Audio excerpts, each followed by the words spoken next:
¿Quieres saber cómo medir el progreso hacia tus metas? Acompáñame. En este video vamos a revisarlo. Hola, hola, ¿cómo estás? Me da muchísimo gusto saludarte nuevamente. Soy Liliana. Gracias por estar aquí en tu canal de coaching. Si es la primera vez que por alguna razón diste con estos videos, bueno, genial, quédate conmigo. Suscríbete y únete a nuestro grupo. Aquí tú y yo vamos a revisar muchísima información, principalmente relacionada con el coaching, pero también con el desarrollo y la motivación. Mira, el día de hoy quiero hablarte sobre cómo medir el progreso hacia tus metas. Y probablemente si tú eres una persona que estás interesada en estudiar coaching, o bien probablemente ya eres un coach experimentado y conoces sobre la materia, sabes perfectamente de lo que te estoy hablando, porque en coaching normalmente nos enfocamos en las metas y en los objetivos, en todo aquello que es importante, porque simplemente coaching significa brindar un acompañamiento para que puedas lograr aquello que tanto deseas, pero no significa solamente establecer una meta y decir que hacia allá queremos ir, pero después no saber cómo hacerlo. Hay que conectar esas dos cosas. Hay que conectar las acciones con la meta que queremos lograr. Por esa razón, medir el progreso es súper relevante porque de lo contrario sería como tener un vision board o a lo mejor hacer un mapa de sueños y establecer visualmente todos esos objetivos, pero no saber o no tener idea cómo nos vamos a conectar hacia allá. ¿Qué es lo que es importante que hagamos todos los días y cuáles son aquellas acciones que nos van a conectar con eso que tanto queremos? Por esa razón, hoy quiero compartirte 7 diferentes cosas que puedes implementar para medir el progreso hacia tus metas. Ahora, lo primero o la primera cosa que es necesario tener presente es que tu meta debe de ser clara. Esto es lo más básico. Si tu meta es confusa, a lo mejor no es alcanzable, probablemente me puedes decir, Liliana, bueno, no estoy tan seguro, esta meta me llama muchísimo la atención, quiero hacerlo, pero probablemente hay un montón de factores externos involucrados que no dependen de mí para su logro. Bueno, acá por esa razón, lo primero que hay que hacer es establecer una meta que sea sencilla, que sea alcanzable, que sea relevante. Y tú te puedes apoyar de diferentes guías para escribir esa meta. Como por ejemplo, yo te he compartido el acrónimo SMART, que es uno de ellos, y simplemente para lo que te va a servir es para que tú puedas escribir una meta que es muy específica, muy puntual, que es una meta que realmente se conecta con lo que tú quieres y que la puedes medir, que es alcanzable, pero al mismo tiempo que es relevante y que tiene un tiempo específico de logro. Por supuesto que a lo mejor no la vas a conseguir en el tiempo tal cual que estás escribiendo, pero es necesario visualizar en qué momento te gustaría idealmente tenerla.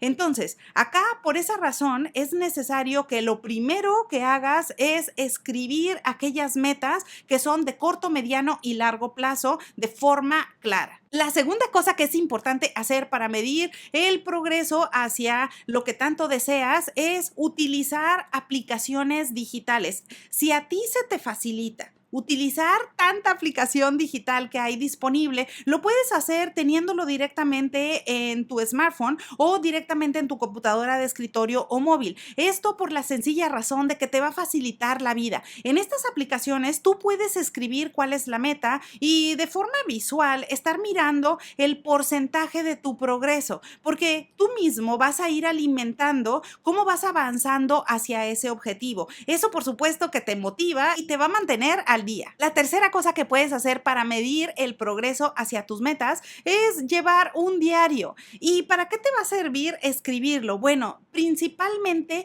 para reflexionar en cuáles son aquellas metas que quieres conseguir. Por ejemplo, imagínate que tú me digas, bueno, Liliana, de verdad, este objetivo es algo que a mí me encantaría obtener en la vida.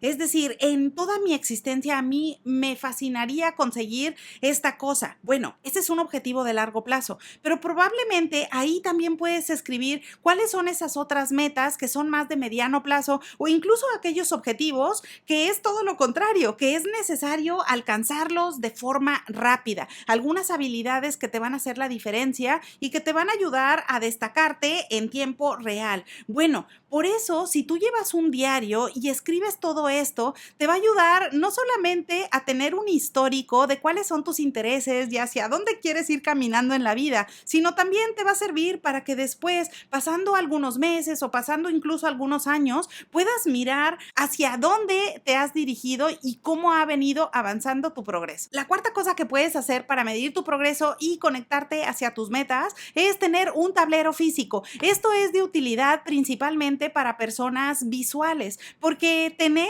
un dashboard o tener un tablero tal cual enfrente que lo puedas estar mirando todo el tiempo, esto es de utilidad, principalmente para metas empresariales, pero también lo puedes tener en casa y esto sencillamente te va a servir para estar revisando las metas, todas aquellas actividades a forma de checklist, para que tú veas, bueno, a ver, estas son las acciones o estos son los objetivos que dije que iba a hacer en este periodo de tiempo y marcar cuáles se están consiguiendo y cuáles no. La quinta cosa que puedes hacer para medir tu progreso y acercarte hacia las metas es la consistencia y esto lo puedes hacer a través de diferentes check-ins. Si tú estás revisando de forma puntual con una frecuencia determinada que tú consideres necesaria, eso te va a hacer la gran diferencia, porque no es lo mismo decirme, Liliana, quiero empezar a hacer ejercicio y después acordarte 3 meses después de cómo vas avanzando o cuáles fueron los días en los que saliste a correr. Bueno, es muy distinto si tú, por ejemplo, tienes en un tablero o tienes en una aplicación y dices, bueno, yo quiero hacer ejercicio, pero quiero salir 2 veces por semana a correr. Perfecto, ahí ya tienes una forma de medición muy fácil, muy puntual. Y terminando cada semana, tú vas a poder mirar si avanzaste y cumpliste con aquello que dijiste que era importante. Y si no lo estás haciendo, entonces puedes hacer los ajustes que consideres pertinente. O incluso te puedes desafiar todavía aún más e incrementar la intensidad del progreso. La sexta cosa que puedes hacer para medir tu progreso y avanzar hacia tus metas es compartir estos objetivos con algún compañero. Si compartes con algún amigo, con alguna amiga que tienen intereses similares, esto va a ser genial porque además de divertido es motivador, porque el compartir con alguien cuáles son tus metas, cómo has venido progresando hacia ellas, por qué son importantes para ti y por qué razón las consideras necesarias, eso también te va a hacer una gran diferencia y te va a permitir que te mantengas en la jugada. Esto también lo puedes hacer incluso sacando provecho de las redes sociales con la gente cercana. Y la última cosa que puedes hacer para medir tu progreso es reflexionar y reevaluar cómo te encuentras a la fecha. Esto también es bien importante. No solamente es tener las metas, ir revisando si estás avanzando o no, pero también reflexionar, hacer un alto en el camino y mirar esos objetivos. Es decir, ¿siguen siendo relevantes para ti en este momento de la vida? Probablemente los estableciste al iniciar el año, pero ahora ya no son tan relevantes y quizás sea necesario ajustarlos. Bueno, todo eso importa. Así que si tú consideras que es necesario hacer algún ajuste, es el momento para reevaluar, para volver a reescribir y reemplazar objetivos que probablemente ahora tienen mayor importancia. Así que bueno, ahora ya lo sabes, esas son las 7 cosas que puedes implementar rápidamente y que te van a hacer una diferencia en medir el progreso y conectarte hacia tus metas. Bueno, pues aprovecho la ocasión para desearte que tengas un excelente día y te veo pronto.